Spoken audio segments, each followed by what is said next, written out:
par personas datu aizsardzības aspektiem tehnoloģiju jomā, bet jau ar tādiem praktiskākiem piemēriem tieši no Latvijas situācijas. Lūdzu.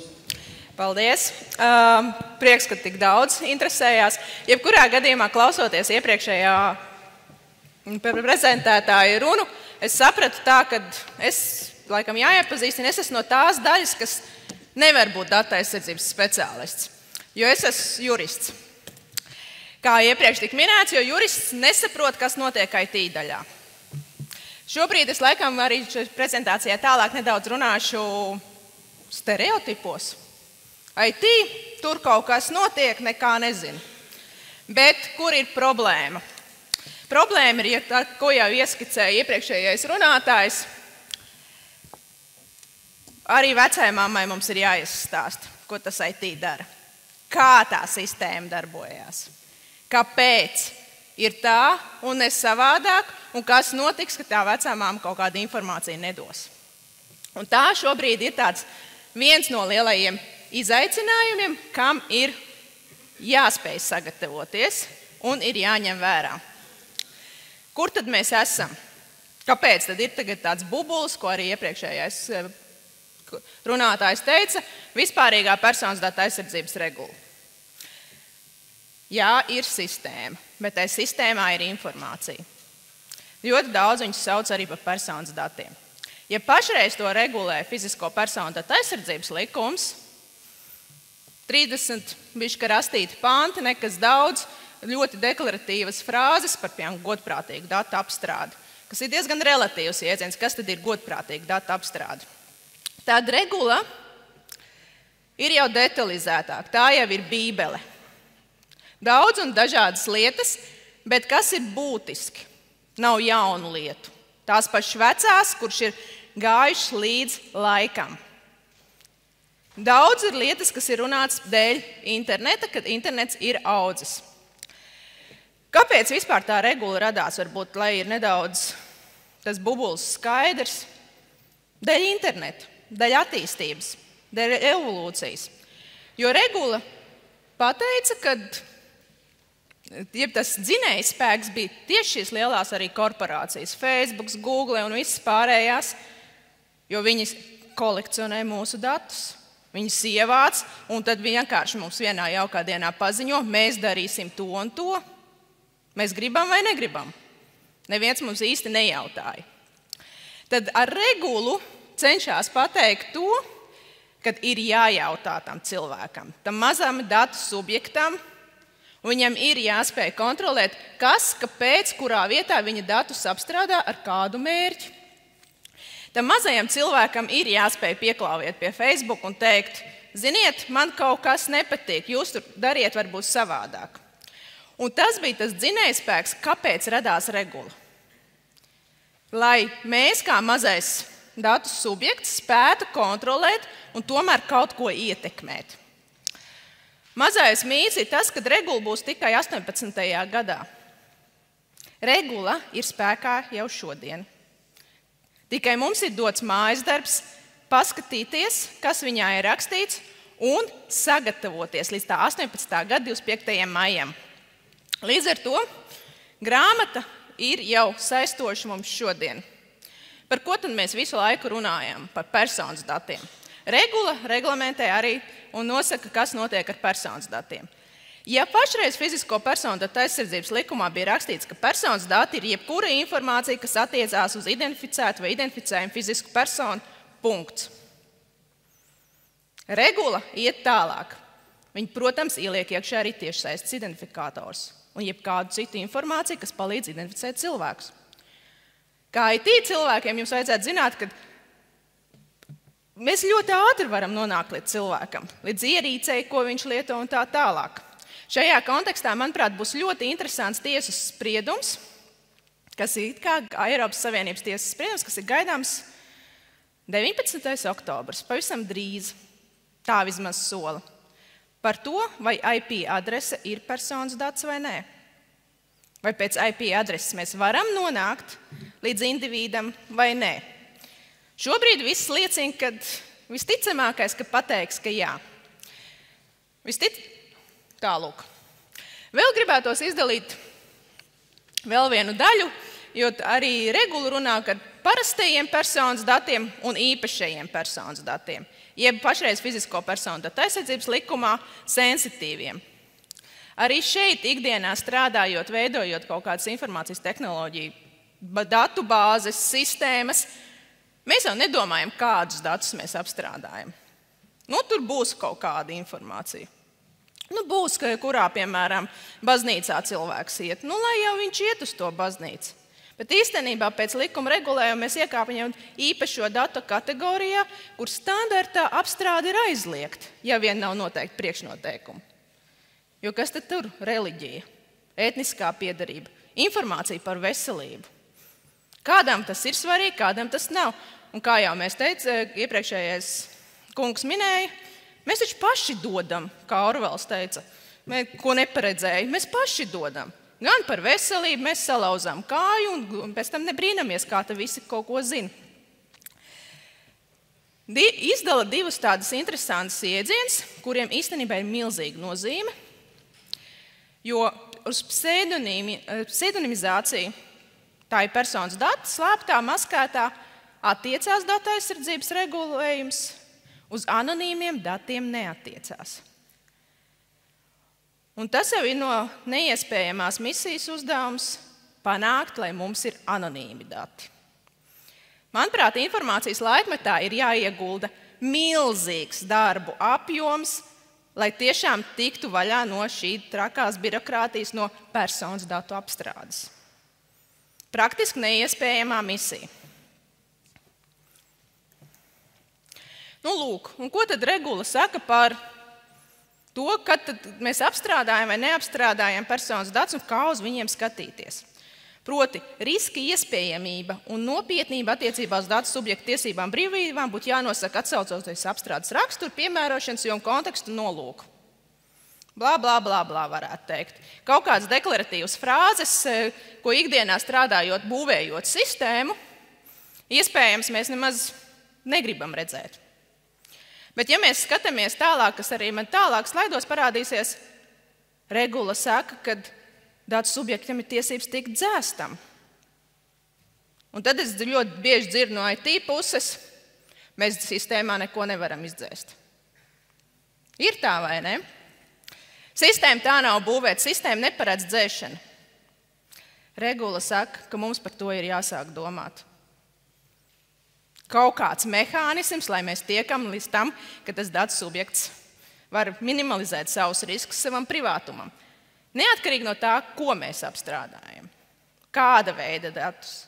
Tam nav obligāti jābūt veselības informācijai, dalībai kaut kādā baznīcā. Tas var būt vienkārši mūsu ģeolokācijas dati, kas mūsu ģeolokācija plus IP adresi, iespējams, jau ir ļoti daudz informācijas par personu, viņu atrašanos, plūsmu un tā tālāk. Kur ir problēma nākamā? Regula saka, ka pārzinim, jeb tas, kurš uztur sistēmu, kurš izdomāja, ka viņam tie dati būs, ir uzskatāmi jāpierāda, ka viņš atbilst regulai. Un te vairs neies cauri tas variants, kas zināmā mērā līdz šim darbojās. IT jūs cīnaties, galvenais, lai nekur nenoplūst. Ja kaut kāds incidents bija, klusi, ātri kaut kur tiekam skaidrībā. Galvenais, lai neviens neuzzina. Regula pasaka, visi šie gadījumi ir jādokumentē, jāizmeklē, jāsaprot, kas tad tur notika, un jāuzraksta, ko tad mēs darīsim nākotnē, lai tā vairs nenotiktu. Birokrātija. Piekrītu, bet tā ir nākotne. Un te ir vēl viena problēma. Lai varētu tas pats jurists, jeb datu aizsardzības speciālists, jeb tas, kurš taisa to papīru, uzrakstīt to papīru, viņam ir jāsaprot arī, kas ir noticis. Un te ir lielais uzdevums IT cilvēkiem mācīt izstāstīt bez koda. Vienkāršā, saprotamā valodā, tā lai vecā mamma saprot. Vēl, lai dzīve kļūtu interesantāka, regula arī paredz tādu mazo niansīti, ka, ja ir drošības incidents, tad 72 stundu laikā ir jātiek skaidrībā, kas ir noticis, kāpēc ir noticis, cik daudz datu subjektu dati ir kompromitēti un kā mēs varam vērst visu pa labu. Un plus ar ziņojumu vairumā gadījumu uz datu valsts inspekciju. 72 stundas. Jā, risku rada personas tiesībām un brīvībām. Ja palasa šo, es gribētu teikt, ka viss dzīvot ir riskanti. Ja vēl mēs apstrādājam datus, kur mēs varam kaut ko kompromitēt cilvēkam, kaut kādu nelabvēlīgu viedokli radīt. Jo, personas datus bieži vien uzskata, ka tas ir obligāti fakts pierādīt patiesību. Bet arī secinājumu un kaut kāda mīti, baumas var būt personas dats, ja tas rada jau kaitējumu tam datu subjektam. Un dotajā gadījumā dzīvot ir kaitīgi, ja mēs apstrādājam datus, mēs tomēr radam kaitējumu. Arī Eiropas Savienības tiesa vienā no spriedumiem bija pateikusi, ka tas vien, ka datu subjekta dati tiek iekļauti kaut kādā datu bāzē, jau ir ietekme uz viņu privātumu. Tur nav jādiskutē. Tur var diskutēt tikai, cik liels vai cik mazs, bet tā ir ietekme. Kā mēs varam saprast, kas notiek mūsu saimniecībā? Un pamazām gatavoties datu aizsardzības regulai un tā birokrātijai, tām apītēm. Pašreiz mums ir jau ministra kabineta noteikumi 216. par, tūlīt pateikšu, kādā veidā tiek sagatavots personas datu atbilstības novērtējums.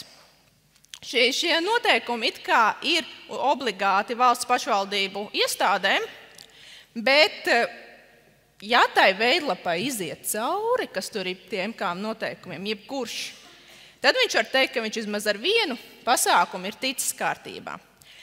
Šiem kā noteikumi nosaka, kad ir jāveic novērtējums. Pirms datu apstrādes uzsākšanas jaunam datu apstrādes mērķim. Un te sākās. Bieži vien mums ir sistēma, mums ir datu bāze, mums ir daudz dažādu datu, dažādas kategorijas. Bizness izdomā, jeb mārketings vislabāk, mēs gribam, lai sistēma mums pasaka. Un tad IT domā, vai tas algoritms tur iet no tie, vai nē. Vai otrādāk, IT pasaka, mums jau tā informācija ir, mums tie e-pasti ir, sāksim sūtīt spamus. Kāpēc tie e-pasti viņiem ir tai sistēmā? Jo datu aizsardzība nosaka, ka datu apstrādi pieļaujam tikai saskaņā ar mērķi. Ja ieguva šo informāciju vienam mērķim, tad mest uzreiz un vienkārši izmantot nākamajam mērķim nedrīkst. Tāpatās ļoti bieži tradicionālās lojalitātes kartes. Ir taču mums ļoti daudz viņas. Katrs kaut ko ir parakstījis, kaut ko ir atļaus, kaut ko nav atļaus. Bet bieži vien tur tās piekrišanas, ja tas mērķis nemaz uz tām lojalitātes kartēm nav norādīts. Pirms datu izmaiņu veikšanas personas datu apstrādē, kas ietekmē datu subjektu tiesības vai intereses personas datu aizsardzības jomā. Foršs priekšnoteikums, lai veiktu novērtējumu, lai neteiktu vairāk. Kā lai es zinu, kas ietekmē vai neietekmē? Es uzskatu, ka it sevišķi es vēl biznesu un es gribu pelnīt naudu pārstāvis, neietekmē. Kas tad tur? Bet īstenībā ir jāskatās daudz kritiskāk. Arī kaut vai triviālā situācijā, kad, ja mēs mainām pakalpojumu sniedzēju, bija X pakalpojumu sniedzējs, un tagad mēs visu datu bāzi pārnesam uz otru Y pakalpojumu sniedzēju. Padomājam kritiski, kas bija tas motivators. Vai tam X tas serviss nebija tik labs, pakalpojums nebija tik labs, pa dārgu, pa lētu? Vai mēs tagad pārnesam dēļ tā, ka tam jaunajam ir tiešām labāks servis, drošāks servis, ne tikai lētāks varbūt. Šobrīd vēl joprojām es arī praksē novēroju, ka meklējam, protams, to lētāko variantu. Būsim godīgi. Tas taču biznesam nešķiet tas tik būtiski. Bet jā, pēc iestādes vai uzņēmuma iniciatīvas un datu valsts inspekcijas pieprasījuma, ja datu valsts inspekcija pieprasa, tad tas vairs nav smieklīgi, gribētos teikt, bet pēc iestādes iniciatīvas tas arī tas uzņēmuma iniciatīvas. Ja mēs sākam jaunu projektu, uzliekam viņu uz papīra. Ja IT ir jāzīmē arhitektūra, tad cik tur ir sarakstīt vēl dažus papīrus? Jā. Es jau sāku runāt par mērķi. Kas tad tas tāds ir? Katrai datu apstrādē ir jābūt mērķim, jo tālāk tas sasauksies arī par glabāšanas termiņiem. Ļoti grūti noteikti sakām. Jo ir vēsturiski, nebūsim naivi, vēl joprojām, kad ir uzradušās datu bāzes, klientu bāzes, dažādas bāzes ar informāciju, kur iespējams viņas ir uzradušās atnākot kopā ar darbinieku, kurš ir paņēmis līdzi flešiņu. Arī tā mēdz gadīties ar informāciju. Un tagad mēs strādājam, taisam biznesu. Tas cilvēks nemaz nezina, ka viņa dati ir pie mums. Tai situācijai bija jābūt tiesiskai. Mums bija jādabū tā informācija tiesiski. Un atbilstoši mērķim. Piemēram, darba tiesības, praksē situācija. Mēs esam visus savus datus iedēvojuši personāla daļai, kur tur strādā. Pie personāla daļas atnāk IT, saka, mēs uztaisījām baigi foršo jauno sistēmu, vai patestējam. Vai tur tie dati, visa informācija, algoritmi strādā. Kaut kas mainījās? Personāla daļa saka, ok, vai testējam. Ir kaut kas mainījies? Kā jums šķiet? Mērķis. Es jau kā darbinieks iedēvu, lai noformētu savas darba tiesiskās attiecības. Es jau neļāvu ar saviem datiem testēt sistēmu. Divas dažādas lietas, kas pirmšķietam varbūt tās šķiet tie paši dati, tā pati sistēma, tā paša situācija. Un arī sistēmas mērķis bija redzēt, apstrādāt personāla uzskaitas vajadzībām. Bet nē, ir ļoti jāsadala. Un jāskatās, kāpēc mums ir šī informācija un ko mēs drīkstam ķerties klāt, kurai mēs tiekam ķerties klāt, tā teikt. Kādi personas dati? Veidi, piemēram, kas mums ir pa informāciju?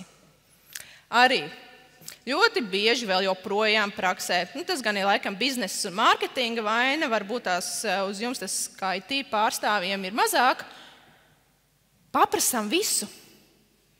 Ja viņš dod, lai viņš tikai dabūjam to informāciju, tad gan jau izdomāsim, ko mēs ar viņu darīsim. Tas arī nestrādā. Tas nedrīkst strādāt tā.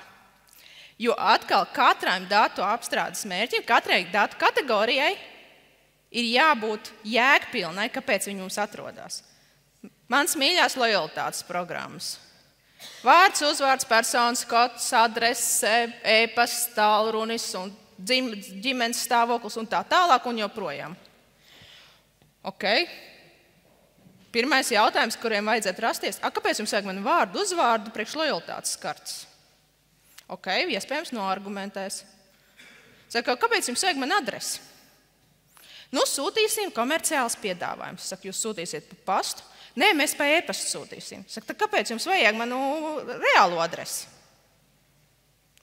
Un ja nav argumenta šai reālai adresei, tad viņi nedrīkst būt datubāzē. Viņu nedrīkst ievākt. Atkal tas pats arī sensitīvi parastie dati ir jāspēj nošķirt, kurā mirklī, ko mēs apstrādājam. Jā, un tas arī tas pat mērķis, kas ir tālāk. Šie ir jautājumi, ko es esmu ielikusi no šīs fantastiskās anketas, kas ir MK noteikums 216, atvainojos, kuri ir jāatbild katram jaunam projektam, katrai jaunai kustībai. Piemēram, vai ir apzināti visi personas dati, kas ir nepieciešami personas datu apstrādes mērķu sasniegšanai? Ja jau mēs sākumā neesam izdomājuši, ko mēs darīsim ar to informāciju, tad jau mēs nevaram teikt, ka mēs esam apzinājuši. Tad, kad mums ir noteikts definēts mērķis, tad mēs varam runāt par apzināšanu. Tā atkal tas pats mērķis, kas ir no arī mīļās darba tiesības. Mašīnās GPS sistēmas. Lai skatītos, kur tās mašīnas brauc, kontrolēt degvielas izpildu vai vēl kaut kas. Vai tas nozīmē uzreiz, ka mēs kontrolējam arī darbinieku un liekam rakstīt viņam paskaidrojumu, kāpēc viņš pusdienas laikā iebraucis mājās? Jo mēs jau zinām, ka viņš ir iebraucis mājās. Paēst pusdienas. Divi dažādi mērķi.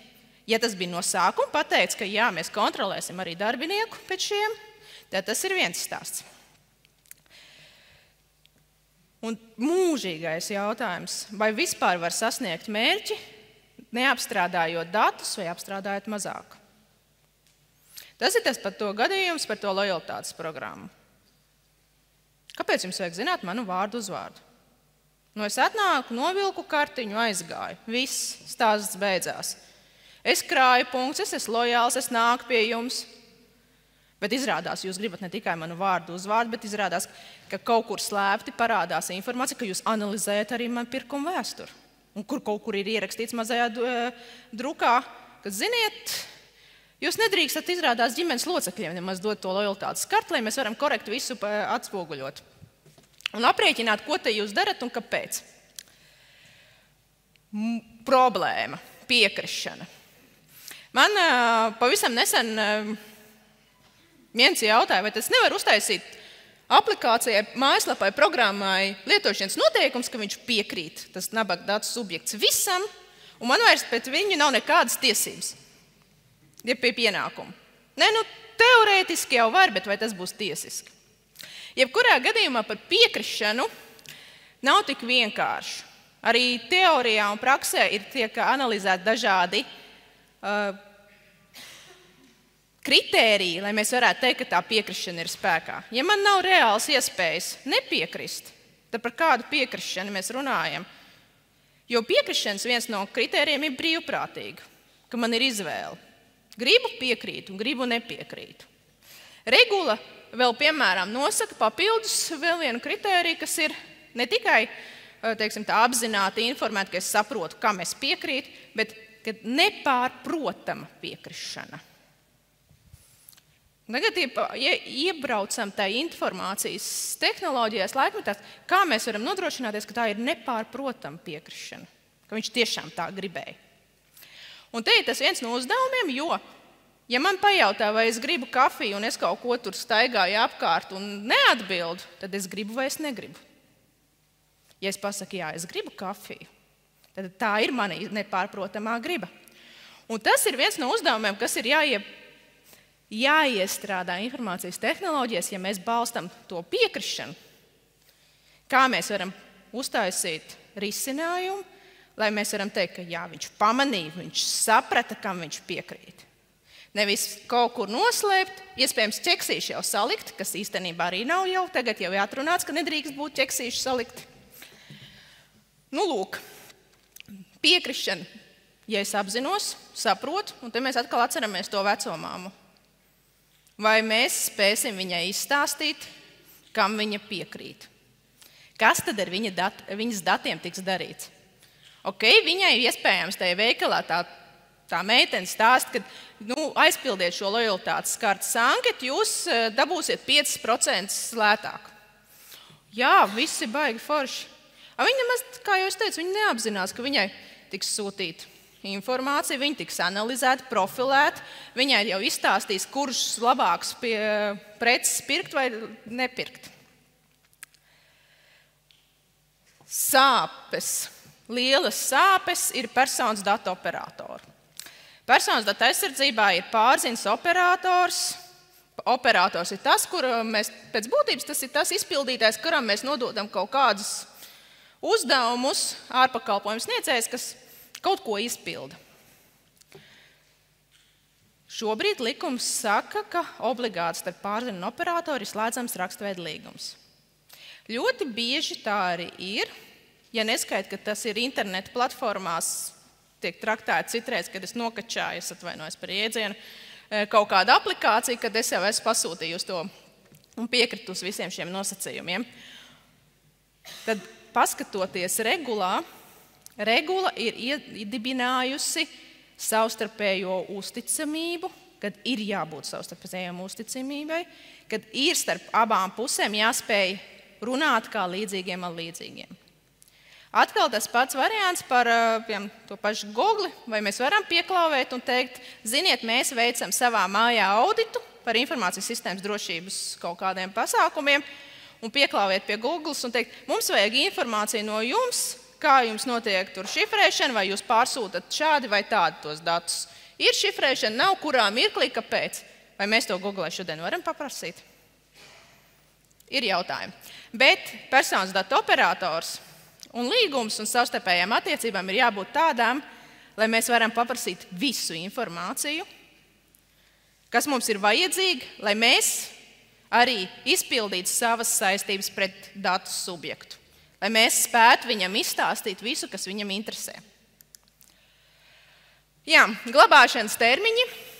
Personas datu glabāšana atbilstoši personas datu apstrādes mērķim. Tas ir viens tāds atkal sāpīgais jautājums, jo bieži vien stāv datu bāzes un sistēmā dati, informācija, gadiem viņi tur stāv un tik krāmē klātī. Vai viņi vienkārši ir jēgpilni? Jo mēs vienkārši glabājam kaut ko. Un tas ir tas variants, kad bieži vien likums saka, ka nedrīkst vienkārši glabāt. Ja mēs viņu vairs neizmantojam, ja tā informācija vairs nav izmantojama, tad viņi ir dzēšami. Un te, kā jau es teicu, ieslēdzās IT, kas saka, sistēma neparedz dzēst. Bet regula ir pateikusi vēl interesantākas lietas, ka ne tikai ir tiesības dzēst noteiktos situācijās, noteiktos gadījumos, bet datu subjektam ir tiesības paprasīt, es to saucu, datu iesaldēšanu. Man nepatīk, kā jūs darat, piemēram, pārziņas dara, es saku, neizmantojiet. Pārziņas saka, nē, man ir tiesības izmantot. Kamēr mēs strīdamies, lamājamies, tiem datiem ir jābūt iesaldētiem, viņus nedrīkst izmantot aktīvā apstrādē. Vai to kāda sistēma paredz? Šaubos. Tajā mirklī, kad būs viens tāds īpašais cilvēks, tad noteikti sāks domāt. Tālūk, es ļoti daudz jau runāju par datu subjektu. Par to, ka viņam, tai vecāmāmai, ir jāspēj saprast, ko mēs darām. Viņam ir tiesības atnākt pie mums un paprasīt, kas tad jums ir par mani? Pie kādiem secinājumiem jūs esat nonākuši? Piemēram, regulā ir viena frāze par to, ka, ja tiek apstrādāti dati automatizētās datu apstrādes sistēmās, ir nepieciešams izskaidrot jēgpilnu algoritmu, kā tiek pieņemti lēmumi. Es vēl nezinu, kā var izskaidrot vienu vai otru sistēmas darbību, to pašu WhatsAppu. WhatsAppā netiek pieņemti lēmumi, bet idejiski. Vai mēs varam, ja kaut kāds algoritms darbojas, viss forši, bet kā viņš darbojās, diez vai mēs varēsim. Es saprotu, ka es esmu pārtērējusi laiku. Un līdz ar to, ir arī jums tuvākā tēma. Ir viena daļa no personas datu aizsardzības novērtējuma, kas ir IT daļa, kur jau ir varbūt jums vieglāk, jo, piemēram, tur tādi tradicionāli jautājumi, vai jūsu uzņēmuma sistēma ir savienota ar citām sistēmām vai nav. Kā notiek datu pārsūtīšana? Šifrēšana vienkārši, un ja nav šifrēšana, kāpēc? Kā tiek modelēta lietotāja piešķirt? Vai mēs zinām, cik lietotāji pieslēgti? Ar kādām lietotāju vārdiem? Vai mums ir auditācijas pieraksts, kas ir garais stāsts atkal, lai viņi būtu jēgpilni un lietojami? Paldies! Paldies, Agnes! Mums tomēr ir 1 minūte vēl vienam jautājumam, ja kāds aktuāls ir šajā brīdī.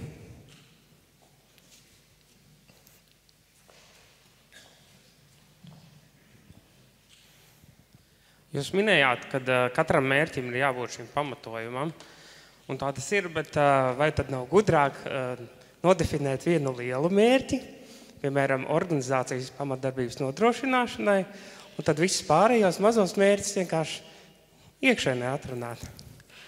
Tā vecamāma sapratīs pēc šī teikuma, ko tad jūs dariet. Jo tā ideja ir tāda, ka tai vecāmāmai ir jāsaprot arī robežas, ko jūs darīsiet un ko jūs točno nedarīsiet. Bet ja tie mazie mērķi izriet no mūsu tiesiskā pamatojuma, kāpēc mēs to darām, tad tur viss, kā manuprāt, ir kārtībā, jo mēs likumu nepārkāpjam, izpildām to, ko likums prasa, un viss notiekās. Tagad jautājumi, vēl viena tāda par piekrišanu un saprašanu, ir atzinumos rakstīts, ka tā mērķim jābūt nodefinētam tā, lai gan datu subjekts, gan pārziņas, gan jebkur trešā persona izlasa vienu un to pašu. Un tagad ir jautājums, jūs sakat, lielais mērķis. Nu, es pastrīdētos, vai mēs visi izlasīsim vienu un to pašu pie X situācijas. Jo man ir jāprognozē, man ir jāsaprot, kas tad tur slēpjas apakšā. Jo, piemēram, kā jūs minējat, organizatoriskais vajadzībām, un es esmu tagad darbinieks. Organizācijas darbības nodrošināšanai. Okay. Es esmu tagad darbinieks, kurš nabags strādā, aktīvi strādā, un tagad izrādās no personāla lietas man fotogrāfija ir aizceļojusi jau uz organizācijas mājaslapu. Tas kā, jā, lai organizācija strādā, lai forši mums visi kolektīvs ir mājaslapā. Bet vai tas ir samērīgi, vai es varēju prognozēt bez šāda? Es zinu tās robežas, diez vai. Es skatītos kritiski. Labi. Paldies par jautājumu, paldies par komentāru. Es varu no savas puses vēl piebilst, ka no rīta un visas dienas gaitā mēs daudz runājām, cik kiberdrošības laukums ir milzīgi plašs un kādiem dažādiem spēlētājiem tur jāpiedalās. Tad šeit mēs redzam, ka ir vēl viena dimensija, kas ir personas datu aizsardzības juridiskie aspekti un tehnoloģiskie aspekti. Tas ir tiešām milz un plašs lauks, un lai mums visiem veicās nākamajos pusotros gados tikt skaidrībā. Jā. Paldies!